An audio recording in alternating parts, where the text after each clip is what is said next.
Delighted to welcome everyone to this evening's installment of the IKNS Conversations That Matter series. We're very excited about tonight's event and happy to see everyone on the call. Before we begin, I just want to take a moment to go over a few housekeeping items. Tonight's event will consist of a conversation between Nancy Dixon and Tom Stewart, followed by an opportunity for attendees to ask questions during an open Q&A at the end. To limit any background noise, we ask that you please keep your mics muted until the Q&A session. During the conversation, please feel free to use the chat function to pose any questions throughout the evening, which we'll then circle back to during the Q&A. I want to remind everyone that tonight's session is being recorded and will be distributed to attendees by email following the event. My name is Michael Karboyak, and I'm the Associate Director of Columbia's Master of Science Program in Information and Knowledge Strategy, or also known as IKNS. The IKNS program was one of the first graduate degrees offered by the University's School of Professional Studies. The genesis of this program stemmed from Columbia's pioneering role in library and information science over 10 years ago. Today, the degree is grounded in the academic discipline of knowledge management, focusing on the intangible assets of organizations such as business intelligence, organizational knowledge, intellectual property, human capital, organizational culture, and networks.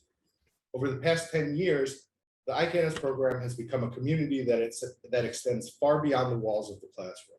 Joining us today is a member of that community, longtime friend and contributor to the IKNS program, Tom Stewart. Tom has been a member of the IKNS Advisory Council and has guest lectured on several occasions over the years. Tom is a renowned thought leader on the topics of knowledge management, customer experience, and management philosophy. He is often attributed with pioneering the field of intellectual capital. As an internationally recognized editor and publisher, Tom formerly served as the editor-in-chief of Harvard Business Review and is a member of the board of editors of Fortune magazine.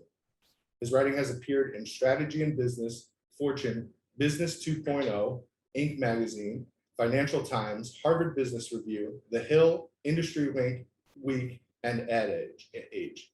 Not to mention, Tom is the best-selling author of 3 books: Woo, Wow, and Win, Service Design Strategy and the Art of Customer Delight, Intellectual Capital, the New Wealth of Organizations, and the Wealth of Knowledge, Intellectual Capital and the 21st Century Organization. Currently, Tom is the Chief Knowledge Officer of Achieve Next and host of the Leading Edge podcast. Joining Tom this evening is Nancy Dixon. Nancy is one of our esteemed lecturers with the IKNS program, and her work focuses on the people side of knowledge management. Nancy's work specializes in collaboration, virtual teams, and the use of conversation for increased knowledge transfer within organizations. Nancy is a celebrated consultant working with organizations such as NASA, the World Health Organization, the Centers for Medicare and Medicaid, and the Veterans Association, to name a few. A prolific writer, Nancy has authored 8 books and over 80 articles on the subject of knowledge management. Most recently, Nancy has been researching and writing about how organizations can use dialogue to tackle their most challenging problems. She regularly shares her insights and on her blog, Conversations That Matter. For those of you who will be attending the KM World Conference this November, Nancy will be a familiar face as she has led over a dozen presentations over the years, and will be leading this year's KM 101 session in November. I'm thrilled to have the opportunity to bring these 2 colleagues together for what will certainly be an exciting and insightful discussion. And with that, I'll turn it over to you, Nancy. All right, good. Thank you so much, Michael, for all the kind words too. So Tom, you and I were there at the beginning, I'd say. I don't know if you remember some of the first conferences were the Brain Trust. You remember that one? I think that was the name of it. I think so. Yep. Yeah. And one of the things I remember is that nearly everyone who stood up to speak started by saying there's data, information, knowledge, and then wisdom, right? Yep. Just Yep. over and over Yep. and over. And I remember saying there's something fundamentally wrong with that, because one day 100 pieces of data can add up to information, but 100 pieces of information don't necessarily make knowledge. Knowledge is a phase change, and wisdom is a further phase change beyond that. And you can't simply sort of pile more Lego blocks of data together and say that when you get to the top, you've got wisdom, something transubstantiates between one and the other, and you really have to think about what that is. And data management, information management is not knowledge management. The other thing that everybody said when they stood up, and you'll remember this, Tom, is that they said, I really don't like the name knowledge management. Yep, that's right. Over and over. Yeah. And I remember one of the very first things that I remember from you, so I think I've told you before, is that you were the first person who I heard say that when it comes to managing knowledge, it's a mistake to start with the answers and try to assemble the answers in a bookshelf like the one behind you or the one behind me. The important thing is to start not with the answers, but with the questions. And if you start with the questions, which is, say, to start with the demand supply or the demand side of knowledge, you're going to get a better, more important, more effective, more meaningful, more useful, more practical program than if you put together another Alexandrian library of everything everybody wants to know about, or everything everybody should know, but not everything that everybody wants to know. That's the difference between pull and push, right? Yeah. That knowledge works better if it's pull than if you're pushing it to people and telling them that that's what they want. You know, one of the things that one of the ways I knew that was that the World Bank, which just has 1,000 reports constantly, but in 2014 they did a study, and they had all of these a huge bank of reports they wrote, and 31% of those reports were never downloaded, and only 13% were downloaded more than 250 times with a group of people. That was 10,000 people that were working for the bank, and 87% of those reports were never cited.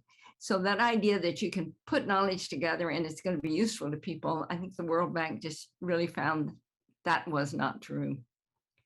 But I want to take us back and to the beginning and say, since we started at the beginning, what do we think knowledge management has achieved? What's it done in these last 20 years? You know, it's interesting. It's actually a little bit longer than that. It's 30. 30 years ago, last June, two things happened. Well, 30 years ago, last June, one little thing happened, which is that my cover story on intellectual capital called Brain Power was published in Fortune in June of 1991. That summer, a guy named, nobody's ever heard of him, a guy named Tim Berners-Lee in Geneva, Switzerland, announced that he'd come up with something that he was calling the World Wide Web. And when, some of us, me, Leif Edmondson, Carl Eric Svebe, a bunch of other people, Nonaka and Takeuchi, who were writing the Knowledge Creating Company that summer, they'd probably written it. It was probably going through HBR's very slow editorial process at the time. All of that was going on in a world before there was a World Wide Web. There was an internet, but nobody was using it because it was useless. It was impossible to use. But those two things, the emergence in the summer of 91, this idea that knowledge assets, that value was created more by knowledge than by physical and financial assets. That was emerging in one area. And the other area, Tim Berners-Lee was sort of thinking, and we can connect all this stuff. We can create a network for people to share things in an intuitive and easy way. So those things began a revolution. And then I think the idea of managing this revolution, you're right, about 10 years after that, KM, knowledge management, sort of comes. A little before that, actually, Booz Allen Hamilton, which was on the cutting edge of this stuff, created something, and they wanted to use a hip name for putting all their knowledge assets in a place where people could share them. So they came up with the hip name KOL, Knowledge Online, because AOL was considered hip. So you go back to when AOL is considered hip. and a consulting firm decides to identify itself with AOL to prove that it's hip and modern, and that's how long. But what's happened? I think the first thing that happened is that knowledge management and all of this did put knowledge on the map, and that's a non-trivial accomplishment. The recognition that these assets and these processes and this material, this information, data, and whatever, needs to, is critical to creating value, and that it can be gathered and managed and should be gathered and managed. That's not trivial.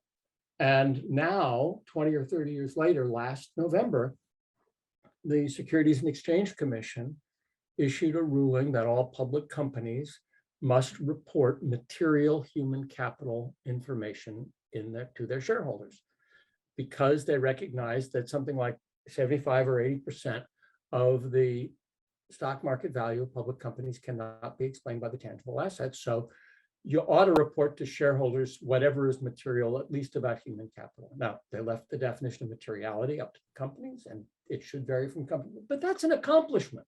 I think that's a huge accomplishment. It's a huge accomplishment to say attention must be paid, and to have done that. So that would be one piece. I don't know, but what do you think? I mean, I could think of a couple of others, but you, I'm sure, have more. Well, I think one of the things that has happened is the communities of practice, which has caused the lateral movement of knowledge within an organization, where before we would have seen knowledge almost entirely up and down the chain, or mostly down, but that enabled the lateral transfer of knowledge, but because people got and most of the companies did start communities of practice of some sort. You're looking puzzled about that. No, I'm thinking about it. I'm trying to connect this because I have this, I'm connecting this in my head, perhaps inaccurately, to a couple of ideas about, for example, agile, and the ways of the idea of agile innovation.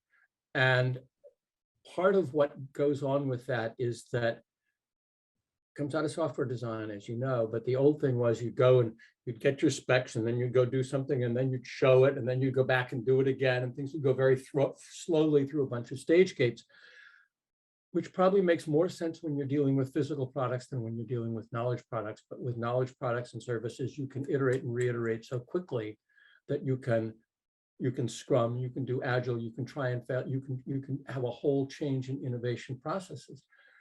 And I don't know if you can give credit to knowledge management for this, but you can certainly, knowledge management can claim part of the credit, I think, for rethinking how innovation is done.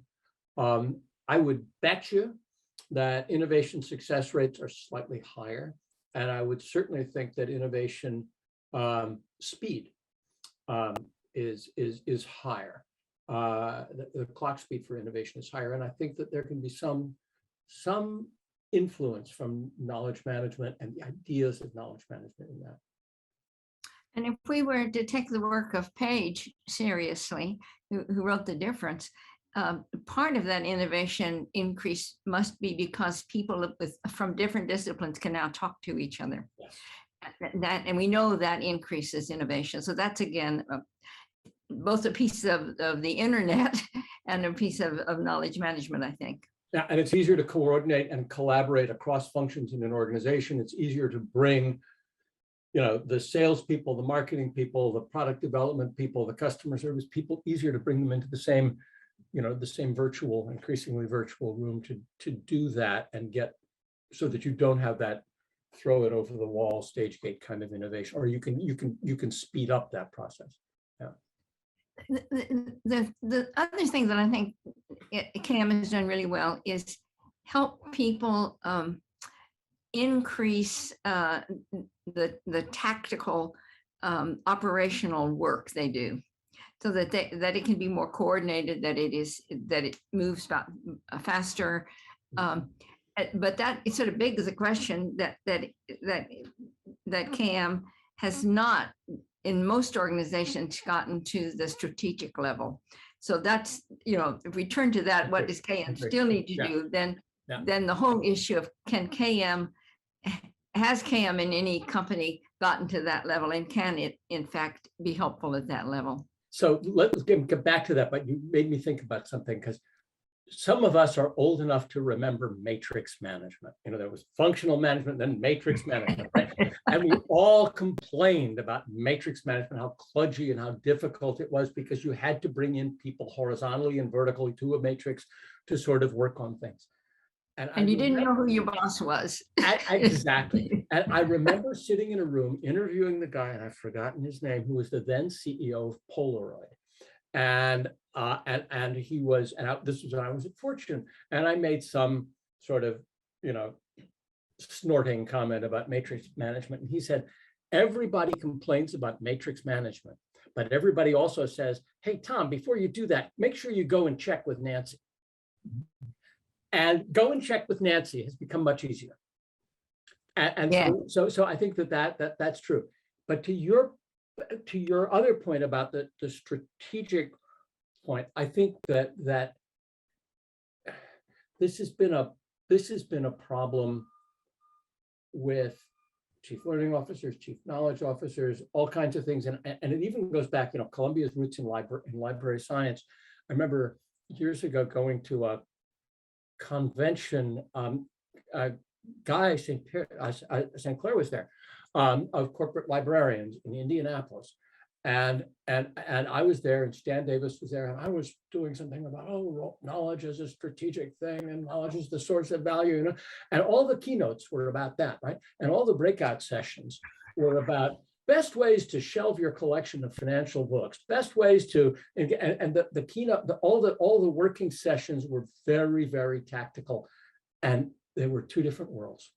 It was as if that stuff that we were talking about, yeah, that was great, and that was the sizzle, but the steak was all very tactical, and I think there is still a struggle with that. I think one of the struggles comes from the fact that it is still very difficult for knowledge in the organization to move up. That people, because of the power over parts of hierarchy, that employees very often modify the information they send up to make it look better than it is. People that send information down often modify it so that people won't get worried about what's going to happen. So that there's a great difficulty of getting real knowledge, accurate knowledge, moving through the organization. I worked for 5 years with the Defense Intelligence Agency, and we spent a long time trying, and this was right after 9/11, and Congress, you remember, wrote that huge report saying why did we knew about, we had the knowledge in between the CIA and the DIA, and so we had the knowledge, but we couldn't put it together. And they said it was because that knowledge in the organization could not move. And I think that some other examples of that, but I think there are two issues here. Number one is that knowledge in organizations tends to be structured according to what you know. So we know we've got a pen business. We're going to monitor the sales of pens, but if suddenly pencils start disrupting the pen business, we may not know that because our eye is on the pen business. And if, in the intelligence agent business, this much better than I, but my one story about that is when I was one time giving a talk down at Langley, and as I was being escorted out to the parking lot, the person said, we have a real problem because we used to classify knowledge on a need-to-know basis. And we could say that, you needed to know or you didn't need to know because we identified the strategic problem. And the strategic problem was Russian troops through the Fulda Gap. But if that strategic problem disappears and we don't know what the challenge is, then we don't know who needs to know. And so classification messes up. So I think that's one thing. The power thing is right, but it's also this bias for for truly surprising stuff never comes through established channels. Right? Yes. Because it comes seemingly out of nowhere, and that's why it's a surprise. And if you had a channel, you might know.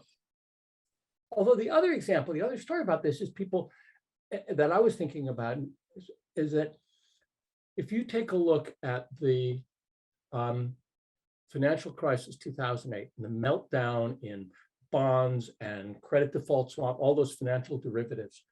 I was talking to Steve Kerr, who was the chief learning officer of Goldman Sachs, before that at GE. And he said, I can guarantee you that every one of those investment banks, somebody smelled the rot at about the same time. And the question is, what happened? What happened to that information? And he says, I can tell you what would have happened at Goldman. I think he was left Goldman, but if somebody had come in and said, this stuff stinks, it's going, the portfolio is full of rot, that would have been on Blankfein's desk within an hour. And because it would have been brought up there. He said, I can bet you that in some of those other banks, Lehman Brothers, whatever, I don't know, that it would have been, oh, I don't know, do we dare to tell the boss? Do we dare to tell the boss? And so, there's a cultural aspect to that, that reflects that if knowledge is power, right? Does power repress unwelcome news? So what do we do about that is the question. What does knowledge management do about moving the knowledge, that strategic knowledge that's needed? Well, easy question, right? I have one thought, and it's not really an answer, but it's an approach. One thought is that I think a failure of a lot of knowledge management has been that it has been generally internal. And it has been about passing, between functions, within functions, codifying knowledge. But the voice of the customer and customer-facing knowledge management has not really been, CKOs and knowledge management itself has not really been as tightly linked to the voice of the customer as it might be. Now, we have, customer relationship management. We have all of that software that does that. But has CRM and KM shaken hands? The voice of the customer and customer intelligence and customer information does tend to get people's attention and does have some sort of ability to break hierarchical, to take off hierarchical blinders, although the story of GM in its decline proves that it doesn't entirely take off, the CEO doesn't necessarily know what's going on with customers. But I think a tighter link between what's happening in the customer facing part of knowledge and the internal facing part of knowledge would help.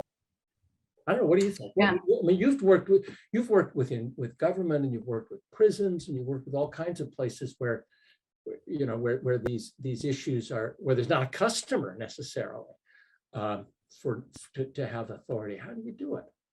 Well, I think one of the problems is that KM is often too low in the organization. Now, in your organization, you're the CKO, and so that's a different story. But in most organizations, there isn't a CKO, or if they are, they're more interested in technology than they are in knowledge, so to speak.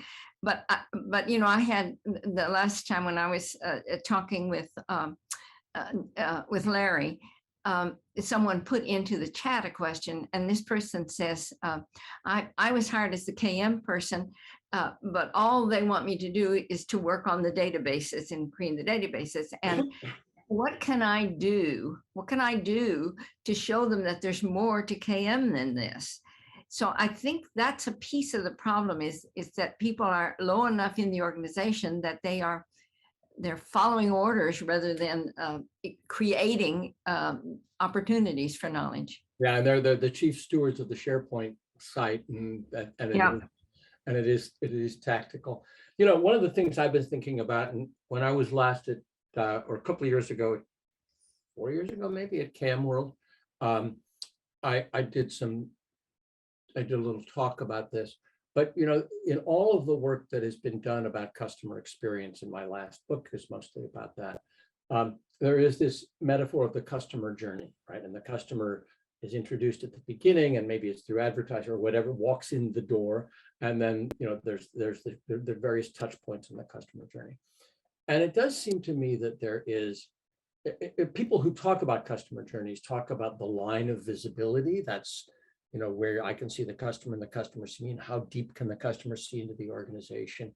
There's on stage where the customer is. There's backstage where the customer's not.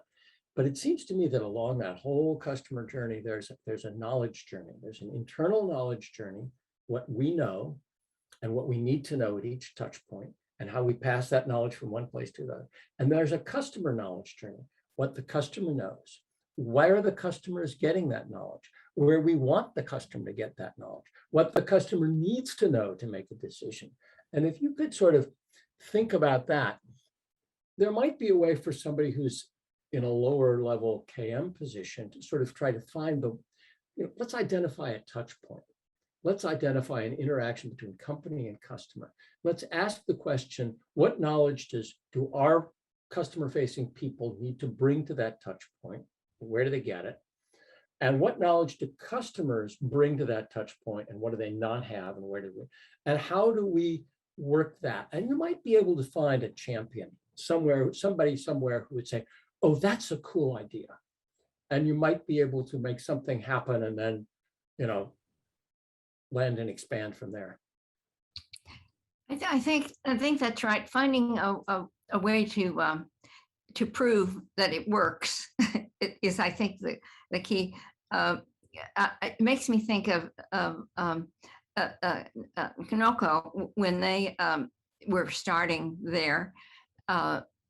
They were challenged to prove that knowledge management would do something, and so they found an oil field that had been. They knew how much it had cost to drill in that oil field, and there was one nearby, and they said, okay, we can use knowledge management to bring that next one in cheaper. So, but in much of knowledge management, there isn't any way to put the dollars on it. They could put that dollar on it. They said, okay, we saved $100,000, so KM works. But for most, even for communities of practice, it's much more difficult to prove. But I still think that's a way in, is to find a problem in the organization, which in which you can say, I think we can save X amount of time. I remember in Larry's first book, they actually looked at how long does it take people to find information. So that was a number you could use. I remember 5 minutes this afternoon trying to figure out how to put a check mark in a PowerPoint presentation. Yes. I know Conoco did a really good job with communities of practice by asking people after they had the problem solved to say how much that saved. Now that's kind of a questionable number, but it still sort of added up to something in the end.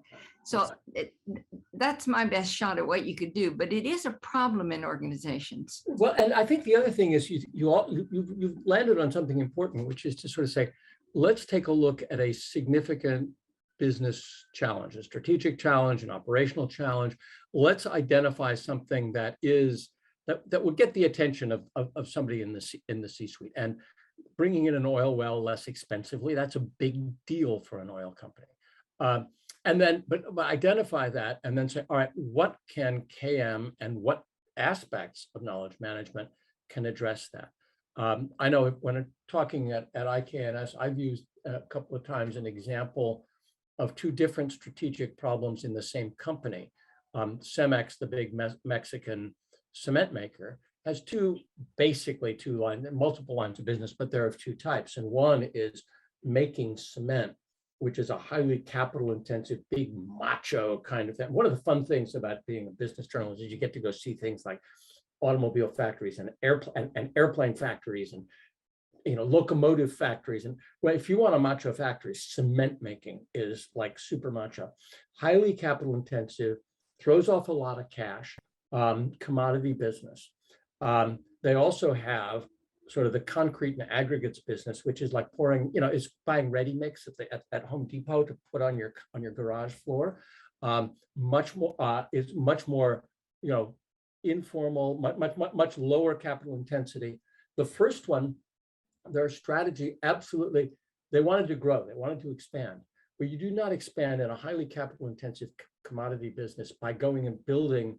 You expand by acquisition. You don't want to go and build another one of these expensive things next to your competitor. You go and buy them out. And Cemex started doing that, but they were doing it at a time when the Mexican peso was, and they couldn't get money. They couldn't raise money capital. So they would buy these companies, and then they would use ruthless operational efficiency and best practices to throw off so much more capital and improve working capital so much that they could then buy the next, right? So that was a top-down, let's have an acquisition SWAT team. Let's have this is how you do it. This is how you make cement. These are the rules. Follow the playbook. Top-down dirigiste knowledge management. And the other side of the forest, you got to know local zoning laws. You got to know the mayor. You got to know all the contractors who are using cement. It's very, very local. And what's different in Germany is going to be different from France, and in Alsace it's going to be different from Provence. And so knowledge management there was a chat room. It was, let's share ideas. Who do you know? How do you know? What works here? And it became a whole, they had two almost incompatible worlds of knowledge management because the strategic problem was different. And so they said, well, for this one, we do this. For this one, we do this. And chat rooms were not going to work in, these big cement factories. And dirigiste, this is how you do it, is not going to work when you're trying to deal with local zoning laws and understanding who the most important contractors are in town. You cannot determine that from Monterey and dictate it to everybody else. So figuring out the kind of knowledge management that fits the problem. Yeah, sort of like Dave Snowden's question: is this what kind of question is this? Will help you think about what kind of what you need to provision to answer it. I want to get one more question, and I see I'm watching the clock. See, we're going to run out of time. But you're a CKO. You've been a CKO in other organizations. Say what you think is the role of the CKO in an organization. Well, when I was trying to define this, so I've had the role twice, although the first time it was chief marketing and knowledge officer, and the marketing part was actually more important, was where most of the emphasis was. They wanted to call me chief intellectual capital officer until somebody thought that might be pronounced sicko by somebody. that might not work. So we ended up with CMKO. But when I think about three things, I think about the creation of knowledge, the curation of knowledge, and the sharing of collaboration. So you think about if you want hard C's, curate, create, curate, and collaborate. And I think that's those are the three suites of activities that I try to be organized around or to try to stimulate. But then that still raises the question: to what end? So creating what kind of knowledge to what purpose? Curating what kind of knowledge to what purpose? Collaborating with what knowledge and to what purpose? So the strategic purpose is really important. In the case of Achieve Next, we have networks of several thousand mid-market CFOs and CHROs, and we get insights from them about what's floating their boat, what's keeping them up at night, their challenges and their solutions. We also do research with them so that we survey them and so on and so forth. That's stuff that we need to bring back to them, your best practices, your benchmarks, your things like this. This is what you're telling yourselves about it. We collaborate with them by bringing them together to peer advisory groups. We also connect that stuff to the other two legs of our stool, one of which is some human capital talent performance services, leadership development, diversity, equity, and inclusion, executive coaching, business relationship, sales training, a bunch of other things. So, we want those consulting services to be informed by and made smarter by. So there's a curation that goes back and forth there, and a collaboration goes back and forth there. And then there's some outside sponsor partners who also want to be in on that sort of knowledge activity, who have ideas that can be useful. So it's, if you think about, so I think about creation, collaboration, and curation on each of these legs, and also across each of them. How do the networks inform the solutions? How do the solutions inform the partners, and vice, as it goes around there? So there's a horizontal circle or circle that way among them, and then there's a vertical stuff within each of those groups. But to what end? To the end of making our members feel like they are smarter and are going to have do better for themselves, their teams, and their enterprises because they're a part of this group. And what I hear in what you're saying, Tom, is that you have to know what the business problem is if you're going to do that. Without that knowledge, you're collaborating for what? Or exactly, you're the smartest guy sitting, a hermit on a hill that has a lot of knowledge but may not have any useful human capital. I once made a wisecrack that that human capital is in business. Human capital is necessary. Human capital is to be put to work, and you want to get a return on it. You don't want to just have it sit around idle any more than you would want a steel mill sitting around idle. And my wisecrack was that if your physician gave you your physical exam according to generally accepted accounting principles, fat would go on the asset side of the balance sheet. This was wonderful. Tom, Nancy, thank you both very much for another terrific evening. And everybody, thank you all for giving us some of your time tonight and spending it with us. Thank you all again, and we hope to see you at some of our future events.